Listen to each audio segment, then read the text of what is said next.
इस वीडियो में हम लोग देखने वाले हैं 100 महत्वपूर्ण मॉडर्न हिस्ट्री के क्वेश्चन जो आने वाले सभी परीक्षाओं के लिए बहुत ही महत्वपूर्ण है। तो चलिए शुरू करते हैं आज के इस वीडियो को। क्वेश्चन है पहला कि पुर्तगाली गवर्नर अल्बुकर्क ने बीजापुर के सुल्तान से गोवा को किस वर्ष छीना था। तो ये जो छीना था इसका उत्तर होगा 1510 ईस्वी में। जो पुर्तगाली गवर्नर था अल्बुकर्क ने तो बीजापुर के जो सुल्तान था गोवा को छीना था। कहाँ से? बीजापुर के सुल्तान से छीना था 1510 ईस्वी में। अगला क्वेश्चन है कि जो ब्लू वाटर पॉलिसी है जिसको बोलते हैं हम लोग शांति जल की नीति को किस पुर्तगाली वायसराय ने लागू किया था। तो इसको जो लागू किया था वो फ्रांसिस्को डी अल्मेडा के द्वारा लागू किया गया था। कौन सा? शांति जल की नीति। इसको हम लोग बोलते हैं ब्लू वाटर पॉलिसी। अगला है कि डचों ने भारत में अपनी पहली व्यापारिक कोठी जो फैक्ट्री है कहाँ स्थापित किया गया था। तो वो मसूलीपट्टनम में किया गया था 1605 ईस्वी में। तो डच के द्वारा जो है सबसे पहली बार व्यापारिक कोठी मसूलीपट्टनम 1605 में स्थापित किया गया था, पहली फैक्ट्री। अगला क्वेश्चन है कि कैप्टन हॉकिंस किस मुगल सम्राट के दरबार में जेम्स प्रथम का पत्र लेकर पहुंचा था। जहांगीर के दरबार में आया था कैप्टन हॉकिंस जो है, जहांगीर के दरबार में आया था। और किसके पत्र लेकर? तो जेम्स प्रथम के जो है पत्र लेकर वो आए थे। अगला क्वेश्चन है कि जो वेदरा का युद्ध हुआ था 1759 ईस्वी में किन दो शक्तियों के बीच हुआ था जिसने डचों के वर्चस्व को समाप्त कर दिया। तो अंग्रेज और डचों के बीच हुआ था। वेदरा का युद्ध हुआ था 1759 में, और ये जो है अंग्रेज और डच के बीच युद्ध हुआ था। अगला क्वेश्चन है कि जो वांडीवास का युद्ध हुआ था 1760 में किनके बीच हुआ था? अंग्रेज और फ्रांसीसी के बीच हुआ था, जिसमें अंग्रेजी विजयी रहे थे। जो इंग्लैंड अंग्रेज थे वो विजयी हुए थे और फ्रांसीसी का हार हुआ था।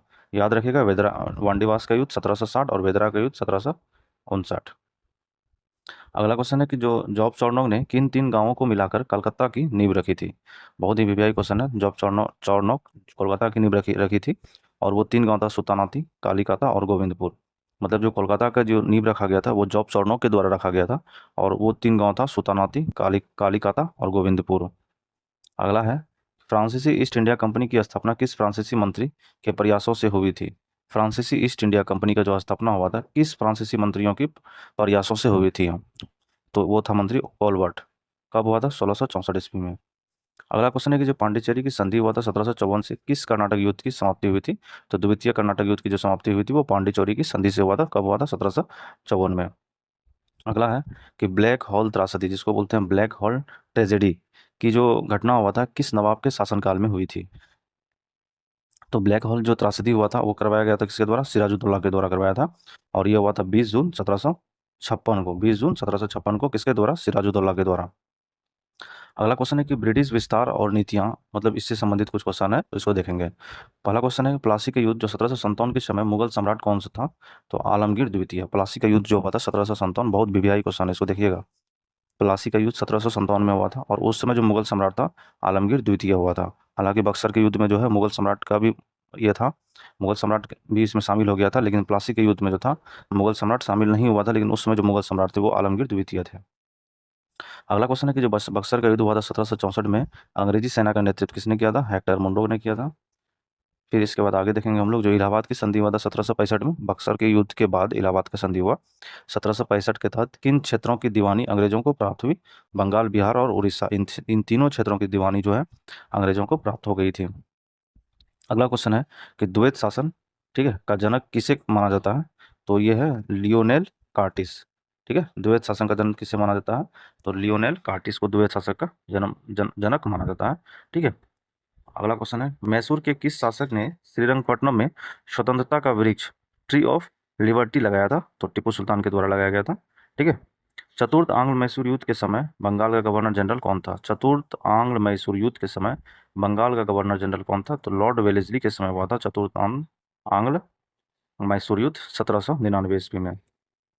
अगला क्वेश्चन है कि जो पिंडारियों का दमन किस गवर्नर जनरल के काल में हुआ था। तो लॉर्ड हेस्टिंग्स के काल में हुआ था पिंडारियों का दमन, और लगभग 1800 के 16 या 15 के आसपास, 16 के आसपास। और ये पिंडारी जो होते थे ये मराठाओं का साथ देते थे। तो जो पिंडारियों का दमन हुआ था वो गवर्नर जनरल के काल जो होता है लॉर्ड हेस्टिंग्स के काल में हुआ था। डेट एक बार देख लीजिएगा, एग्जैक्ट हमको ध्यान में भी नहीं आ रहा है। अगला क्वेश्चन है कि जो अमृतसर की संधि हुआ था 1809 ईस्वी में रणजीत सिंह और किसके बीच हुई थी। बिल्कुल याद रखिएगा, यहाँ से एक चीज, अमृतसर की संधि कब हुई थी? 1809 ईस्वी में। ये भी क्वेश्चन याद रखिएगा, बहुत बार पूछा हुआ क्वेश्चन है। अमृतसर की संधि 1809 ईस्वी में रणजीत सिंह के बीच हुआ था और लॉर्ड मिंटो के बीच हुआ था, और जो प्रतिनिधित्व कर रहे थे चार्ल्स मेटकॉफ और रंजीत सिंह के बीच हुआ था। इसको ध्यान रखिएगा, चार्ल्स मेटकॉफ और रंजीत सिंह के बीच हुआ था। अमृतसर की संधि 1809 ईस्वी में हुआ था, और किसके किसके बीच, चार्ल्स मेटकॉफ और रंजीत सिंह के बीच हुआ था, और उस समय जो गवर्नर जनरल थे लॉर्ड मिंटो के थे। ठीक है, अगला क्वेश्चन है डॉक्ट्रिन ऑफ लैप्स, जिसको बोलते हैं व्यापकता का सिद्धांत, के तहत विलय किया गया प्रथम राज्य कौन सा था? सतारा था 1848 में, सबसे पहली बार सतारा को विलय किया गया था, और ये लाया गया था लॉर्ड डलहौजी के द्वारा लाया गया था। अगला क्वेश्चन है कि सुगोली का संधि 1816 किनके बीच हुई थी? ईस्ट इंडिया कंपनी और नेपाल के बीच हुआ था। सुगोली का संधि कब हुआ? 1816 में हुआ, याद रखिएगा। ईस्ट इंडिया कंपनी और नेपाल के बीच हुआ था। और अगला क्वेश्चन है कि जो आर्थिक और प्रशासनिक प्रभाव, इससे हम लोग रिलेटेड क्वेश्चन देखेंगे। जो परमानेंट सेटलमेंट है, अस्थायी बंदोबस्त का विचार मूलतः किसका था? तो यहाँ पे है सर जॉन सॉर। ठीक है, सर जॉन सॉर के जो था वो इसका उद्देश्य, इसका मतलब विचार था सर जॉन सॉर का परमानेंट सेटलमेंट। अक्सर क्वेश्चन पूछा जाता है परमानेंट सेटलमेंट जो लाया था 1793 ईस्वी में लाया गया था, और उस समय वायसराय कौन था? सॉरी, गवर्नर जनरल कौन था? तो लॉर्ड कॉर्नवालिस था। तो परमानेंट सेटलमेंट किसके समय में लाया गया था? लॉर्ड कॉर्नवालिस के समय में लाया गया था। लेकिन अगर यहाँ से क्वेश्चन सेम इसी प्रकार से रहे कि ये विचार किसका था, तो ये विचार जो था, ये योजना बनाया गया था सर जॉन सॉर के द्वारा। तो ये क्वेश्चन बार बार पूछा जाता है और वीवीआई क्वेश्चन, इसको ध्यान में रखिएगा। परमानेंट सेटलमेंट लाया गया था लॉर्ड कॉर्नवालिस के समय में 1793 में, लेकिन जो विचार था, जो बनाया गया था, इसका योजना जो बनाया था, वो सर जॉन सॉर के द्वारा बनाया गया था। अगला क्वेश्चन है रैयतवाड़ी व्यवस्था को मद्रास में किसके लागू किया था? तो थॉमस मुंडो और कैप्टन रीड के द्वारा रैयतवाड़ी व्यवस्था को मद्रास में लागू किया गया था। अगला क्वेश्चन है कि महलवाड़ी व्यवस्था के प्रणेता कौन थे? महलवाड़ी व्यवस्था लॉर्ड मैकेंजी, और जो रैयतवाड़ी व्यवस्था था थॉमस मुंडो और कैप्टन रीड।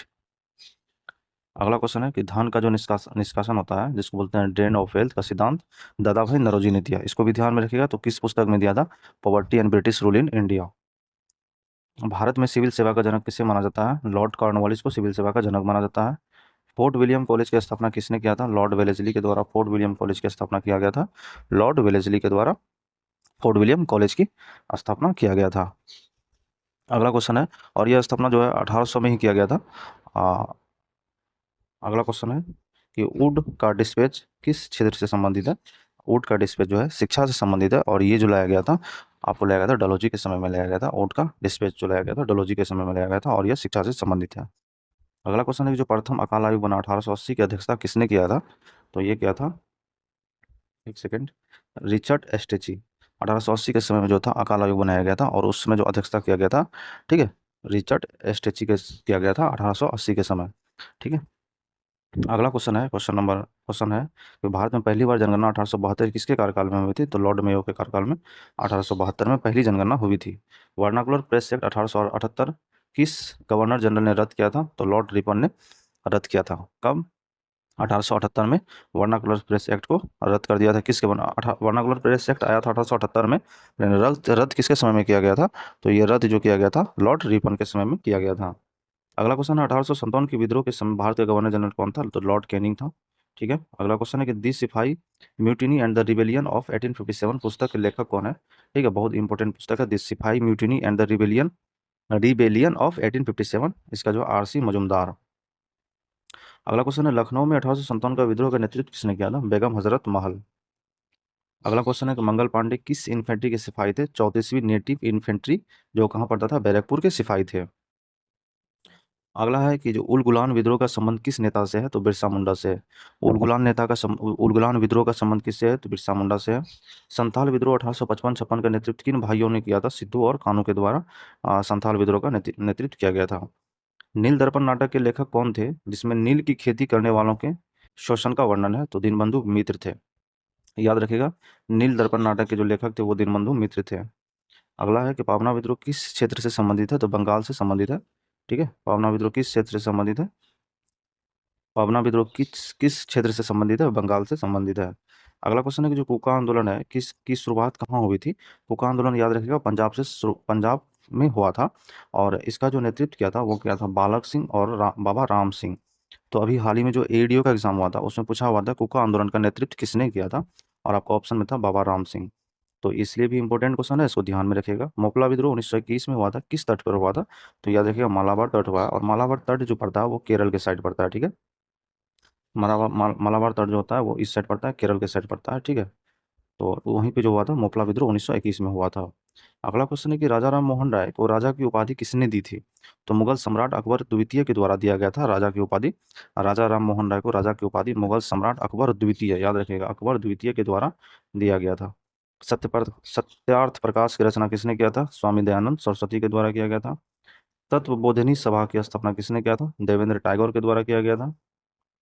प्रार्थना समाज के जो मुख्य संचालक कौन थे? तो महादेव गोविंद रनाडे थे। यंग बंगाल आंदोलन के प्रवर्तक कौन थे? हेनरी विवियन डेरोजियो थे। और अगला है कि ज्योतिबा फुले ने किस संस्था की स्थापना किया था? सत्य शोधक समाज। ये सब बहुत ही वीवीआई क्वेश्चन है, इसको ध्यान में रखिएगा, आपको पोस्ट क्वेश्चन ऐसा पूछा जा सकता है। रामकृष्ण मिशन की जो स्थापना है स्वामी विवेकानंद ने किस वर्ष की थी? 1897 में। ठीक है। और अगला है जो थियोसोफिकल सोसाइटी की मुख्यालय भारत में कहाँ थी? तो अडियार मद्रास में पड़ता था। ठीक है। अगला है कि शारदा सदन की स्थापना किसने किया था? तो पंडिता रामाबाई के द्वारा शारदा सदन की स्थापना किया गया था। अलीगढ़ आंदोलन के संस्थापक कौन थे? सर सैयद अहमद खान जो थे अलीगढ़ आंदोलन के संस्थापक थे। अगला है कि भारतीय राष्ट्र कांग्रेस की स्थापना के समय भारत का वायसराय कौन था? 1885 में उसका स्थापना हुआ था और उस समय जो वायसराय था लॉर्ड डफरिन था। अगला है कांग्रेस के प्रथम मुस्लिम अध्यक्ष कौन थे? बदरुद्दीन तैयब जी। कांग्रेस के प्रथम मुस्लिम अध्यक्ष थे बदरुद्दीन तैयब जी। अगला है कि कांग्रेस के किस अधिवेशन में वंदे मातरम को पहली बार गाया गया था? 1896 में हुआ था कलकत्ता अधिवेशन, वहीं पे जो है वंदे मातरम को पहली बार गाया गया था। अगला क्वेश्चन है सुरक्षा कपाट का सिद्धांत जिसको बोलते हैं सेफ्टी वॉल्व थ्योरम किसने दिया था? तो लाला लाजपत राय ने दिया था। किसके विरुद्ध दिया था? 1857, सॉरी, कांग्रेस के जो स्थापना हुआ था इसके विरुद्ध सेफ्टी वॉल्व के सिद्धांत दिया था लाला लाजपत राय ने। करजन ने बंगाल विभाजन की घोषणा किस तिथि को की थी? तो 19 जुलाई 1905 को ईस्वी को किया था। याद रखिएगा, बंगाल विभाजन की घोषणा किसने किया था? करजन ने। कब किया था? 19 जुलाई 1905 ईस्वी को। स्वदेशी आंदोलन के दौरान किस दिवस को रक्षाबंधन दिवस के रूप में मनाया जाता है? 16 अक्टूबर 1905 को, विभाजन के प्रभावी होने के दिन। ध्यान रखिएगा इसको, आपको डेट नहीं दिया जाएगा, ठीक है, लेकिन दिया देगा बंगाल विभाजन के प्रभावी होने का वाला दिन ये भी दे सकता है, या फिर 16 अक्टूबर 1905 भी दे सकता है। तो याद रखिएगा स्वदेशी आंदोलन के दौरान जो है रक्षाबंधन दिवस मनाया गया था। डेट याद रखिएगा 16 अक्टूबर 1905। सूरत विभाजन 1907 की अध्यक्षता किसने किया था? तो रास बिहारी बोस के द्वारा किया गया था। अगला है कि गदर पार्टी की स्थापना सैन फ्रांसिस्को में किसने किया था? लाला हरदयाल और सोहन सिंह भाभना के द्वारा किया गया था। गदर पार्टी का स्थापना याद रखिएगा, कहाँ याद रखिएगा? San Francisco. अगला क्वेश्चन है जो कामागाटा मारू जो क्या था? एक जहाज था। कहाँ का जहाज था? जापानी समुद्री जहाज था। अगला है कि जो होम रूल लीग आंदोलन शुरू करने वाली पहली महिला कौन थी? एनी बेसेंट थी। ठीक। अगला क्वेश्चन है गांधी जी का भारत में पहला सत्याग्रह कौन था? याद रखिएगा चंपारण सत्याग्रह। कब हुआ था? 1917 में। जो बिहार का क्षेत्र चंपारण है वहीं पे ये आंदोलन की शुरुआत हुआ था। कब? भारत में गांधी जी का पहला सत्याग्रह चंपारण सत्याग्रह, याद रखिएगा। और रोलेक्ट एक्ट को बिना वकील बिना दलील का कानून किसने कहा था? महात्मा गांधी ने कहा था। जलियांवाला बाग हत्याकांड की जांच के लिए गठित समिति का नाम क्या था? Hunter committee. जब जलियांवाला बाग हत्याकांड हो गया उसके बाद अंग्रेजों के द्वारा एक टीम को गठित किया गया जिसमें भारतीय भी मौजूद थे और उस टीम का नाम रखा गया हंटर कमेटी। खिलाफत आंदोलन के मुख्य नेता कौन थे? अली बंधु थे, जो शौकत अली था और मोहम्मद अली। खिलाफत आंदोलन जो भारत में शुरू हुआ उसमें जो मुख्य नेता थे अली बंधु थे, शौकत अली और मोहम्मद अली। अगला क्वेश्चन है कि चोरी चौरा घटना के बाद गांधी जी ने कौन सा आंदोलन वापस ले लिया? असहयोग आंदोलन। चोरी चौरा का घटना के बाद असहयोग आंदोलन को वापस ले लिया था। स्वराज पार्टी 1923 की स्थापना किसने किया था? चित्तरंजन दास और मोतीलाल नेहरू के द्वारा किया गया था। साइमन कमीशन भारत किस वर्ष पहुंचा था? 1928 ईस्वी में साइमन कमीशन भारत पहुंचा था। ठीक है। अगला क्वेश्चन है कि पूर्ण स्वराज का प्रस्ताव कांग्रेस के किस अधिवेशन में पारित किया गया था? लाहौर अधिवेशन में 1929 में। ठीक है, लाहौर अधिवेशन हुआ था जिसमें कांग्रेस के द्वारा जो है पूर्ण स्वराज का प्रस्ताव पारित किया था। अगला क्वेश्चन है कि सविनय अवज्ञा आंदोलन की शुरुआत किस यात्रा से हुई? दांडी मार्च से सविनय अवज्ञा आंदोलन की शुरुआत हुई थी। गांधी इरविन समझौता किस वर्ष हुआ था? 5 मार्च 1931 में। अभी हाल ही में एडीओ में क्वेश्चन पूछा गया था। गांधी इरविन समझौता किस वर्ष हुई थी? 5 मार्च 1931 को। पूना पैक्ट 1932 में किनके बीच हुआ था? महात्मा गांधी और डॉक्टर BR अम्बेडकर जी के द्वारा पूना पैक्ट हुआ था। कांग्रेस के एकमात्र अधिवेशन की अध्यक्षता गांधी जी ने कहाँ की थी? बेलगाम अधिवेशन किया था। बिल्कुल सही है, 1924 में किया था। कब? कांग्रेस का एकमात्र अधिवेशन बेलगाम अधिवेशन 1924 में अध्यक्षता किया था। इसको ध्यान में रखिएगा। करो या मरो का नारा किस आंदोलन के दौरान दिया गया था? भारत छोड़ो आंदोलन के दौरान 1942 में दिया गया था। आजाद हिंद फौज की स्थापना का विचार सर्वप्रथम किसके मन में आया था? कैप्टन मोहन सिंह के मन में आया था। हालांकि ऐसे इस बार जो एडीओ एग्जाम हुआ था उसमें पूछा गया था इसकी स्थापना कब हुआ था, उसमें ऑप्शन 1942 और 1943 में था। हालांकि स्थापना अगर पूछा था तो 1942 में ही हुआ था, जो कि असफल रहा था, लेकिन सफल तरीके से 1943 में स्थापना किया गया था सुभाष चंद्र बोस जी के द्वारा। तो हालांकि विचार सबसे पहले कैप्टन मोहन सिंह के मन में आया था और 1942 में इसका स्थापना हुआ था। अगला है कि जो कैबिनेट मिशन के 3 सदस्य कौन थे, बहुत याद रखिएगा, बेंथिक लॉरेंस, स्टेफर्ड क्रिप्स और एवी अलेक्जेंडर। ठीक है। प्रत्यक्ष कार्रवाई दिवस, डायरेक्ट एक्शन डे, 16 अगस्त 1946 में बीपीएससी में कई बार क्वेश्चन पूछा गया है। और अगला है कि जो माउंटबेटन योजना हुआ था 3 जून योजना का मुख्य उद्देश्य क्या था। हाँ, माउंटबेटन योजना को ही 3 जून योजना कहते हैं। इसका मुख्य उद्देश्य था भारत का विभाजन। अगला क्वेश्चन है कि भारत की स्वतंत्रता के समय ब्रिटिश प्रधानमंत्री कौन था। क्लीमेंट एटली। अभी हाल ही में क्वेश्चन पूछा गया है, एडीओमी क्वेश्चन। भारत की स्वतंत्रता के समय ब्रिटिश प्रधानमंत्री कौन थे। क्लीमेंट एटली। व्यक्तिगत सत्याग्रह के प्रथम सत्याग्रही कौन थे। आचार्य विनोबा भावे। अगला क्वेश्चन है कि जो भारत छोड़ो आंदोलन का प्रस्ताव कांग्रेस ने कहाँ पारित किया था, तो वर्धा, बाद में मुंबई के ग्वालियर टैंक से घोषणा किया गया था। अगला क्वेश्चन है कॉमनवेल्थ और न्यू इंडिया पत्रों का संपादन किसने किया था। Annie Besant. हिंद स्वराज पुस्तक के लेखक कौन थे। महात्मा गांधी। अगला क्वेश्चन, अनहैप्पी इंडिया पुस्तक किसने लिखा था। लाला लाजपत राय के द्वारा लिखा गया था। अगला है कि जो इनकलाब जिंदाबाद का नारा सबसे पहले किसने दिया था। हसरत मोहानी। भगत सिंह ने इसे प्रसिद्ध बनाया था, लेकिन इनकलाब जिंदाबाद को जो नारा दिया था सबसे पहले हसरत मोहानी जी के हसरत मोहानी के द्वारा दिया गया था। प्रसिद्ध इसको भगत सिंह के द्वारा बनाया गया था। भारत का बिस्मार्क किसे कहा जाता है। सरदार वल्लभ भाई पटेल को कहा जाता है। शिमला सम्मेलन किस वर्ष आयोजित किया गया था। 1945 में किया गया था। अगला है कि जो कांग्रेस की पहली महिला अध्यक्ष कौन थी। कांग्रेस की पहली महिला अध्यक्ष एनी बेसेंट 1917 में बनी थी, और पहली भारतीय महिला अध्यक्ष थी सरोजिनी नायडू। अगला क्वेश्चन है कि तीनों गोलमेज सम्मेलन में भाग लेने वाले भारतीय नेता कौन थे। Doctor B R Ambedkar. तीन गोलमेज सम्मेलन हुआ था, तीनों में शामिल हुआ था डॉक्टर भीमराव अम्बेडकर, लेकिन कांग्रेस की तरफ से द्वितीय गोलमेज सम्मेलन में गांधी जी शामिल हुए थे। अगला क्वेश्चन है, अगस्त प्रस्ताव 1940 में लाया था, किसने प्रस्तुत किया था। लॉर्ड लिन लिथगो। अगस्त प्रस्ताव 1940 में किसने प्रस्तुत किया था। लॉर्ड लिन लिथगो। ठीक है, क्योंकि लॉर्ड लिन लिथगो जो थे 1936 से 1943 तक जो थे ये वायसराय थे, तो इन्हीं के द्वारा जो था अगस्त प्रस्ताव पारित किया गया था। अगला क्वेश्चन है कि भारतीय पुनर्जागरण का पिता किसे कहा जाता है। राजा राम मोहन राय को कहा जाता है। गीता रहस्य पुस्तक जेल में किसने लिखा था। बाल गंगाधर तिलक ने लिखा था। ये सब बहुत वीवीआई क्वेश्चन रहेगा, आपको एग्जाम में बार बार रिपीट होते रहता है और क्वेश्चन पूछा भी जाता है, तो इसको ध्यान में रखिएगा। गुलामगिरी पुस्तक के लेखक कौन थे। ज्योतिबा फूले थे। भारत में प्रथम रेलवे लाइन किसके समय बिछाई गई थी। भारत में प्रथम रेलवे लाइन किसके समय में। लॉर्ड डलहौजी के समय में 1853 ईस्वी में। दास प्रथा का अंत किस गवर्नर जनरल ने किया था। लॉर्ड एलनब्रो ने 1843 ईस्वी में दास प्रथा का अंत किया था। सती प्रथा पर भी प्रतिबंध लगाया था लॉर्ड विलियम बेंटिंक ने किस वर्ष 1829 ईस्वी में।